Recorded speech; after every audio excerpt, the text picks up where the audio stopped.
உலகத்தில் இருக்கக்கூடிய கடைசி பிளான்ட் தான் வந்து பார்த்தீங்கன்னா இது. ஸோ அதை காப்பாற்றுறதுக்காக சன் கார்டும் அது மட்டும் இல்லாமல் வாட்டர் கார்டும் வந்து சண்டை போடுறாங்க. இந்த சன் கார்டு வந்து பார்த்தீங்கன்னா நிறைய சன்லைட்டை கொடுக்க இப்போ அதில் வந்து பார்த்தீங்கன்னா நல்லாவே வளருது. அந்த சமயத்தில் ஒரு ட்ராப் வந்து படுது. என்னன்னு பார்த்தா அந்த இடத்துல வாட்டர் கார்டு வராங்க. அது மட்டும் இல்லாமல் அந்த பிளான்ட் மேலே வந்து பார்த்தீங்கன்னா நிறைய மலையை வந்து பொழிகிறாங்க. இப்போ அது வந்து பார்த்தீங்கன்னா இன்னும் கொஞ்சம் வளருது. இதை பார்த்தோன்னே வந்து பார்த்தீங்கன்னா சன் கார்டுக்கு சுத்தமாக வந்து பிடிக்கல.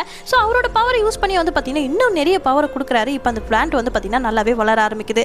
ஒரு கட்டத்துக்கு மேலே வந்து பார்த்தீங்கன்னா அவரோட எல்லா பவரை யூஸ் பண்ணி அந்த பிளான்ட்டை வந்து இன்னும் வளர வைக்க ட்ரை பண்ணுறாரு. அதுக்குள்ளே பார்த்தீங்கன்னா வாட்டர் கார்டு வந்து இந்த பக்கம் வந்து பார்த்தீங்கன்னா மழை வர வச்சிடுறாங்க. ஸோ இது மாதிரி ரெண்டு பேரும் பார்த்தீங்கன்னா ரொம்பவே ஃபைட் பண்ண ஆரம்பிச்சிடுறாங்க. ஒருத்தர் இன்னொருத்தருடைய பவரை காட்டுற அப்படின்னு சொல்லிட்டு அவங்களோட எக்ஸ்ட்ரீமான பவரை வந்து பார்த்தீங்கன்னா அப்படியே காட்ட ஆரம்பிக்கிறாங்க. ஒரு கட்டத்துக்கு மேலே இந்த பவர் எல்லாமே சேர்ந்து வந்து பார்த்தீங்கன்னா கடைசியில் அந்த பிளான்ட்டே வந்து பார்த்தீங்கன்னா வாட வச்சிருது. இந்த இன்சிடென்ட்டுக்கு அப்புறமா ரெண்டு பேருமே சோகமாயிடுறாங்க. வாட்டர் கார்டோட கண்ணீரும் அதுக்கப்புறம் அந்த சன் கார்டோட லைட்டும் பட்ட உடனே இப்போ செடி பழைய மாதிரியே வளர்ந்துட்டு ரெண்டு பேரும் இப்போ ஒன்றா சேர்ந்துடுறாங்க.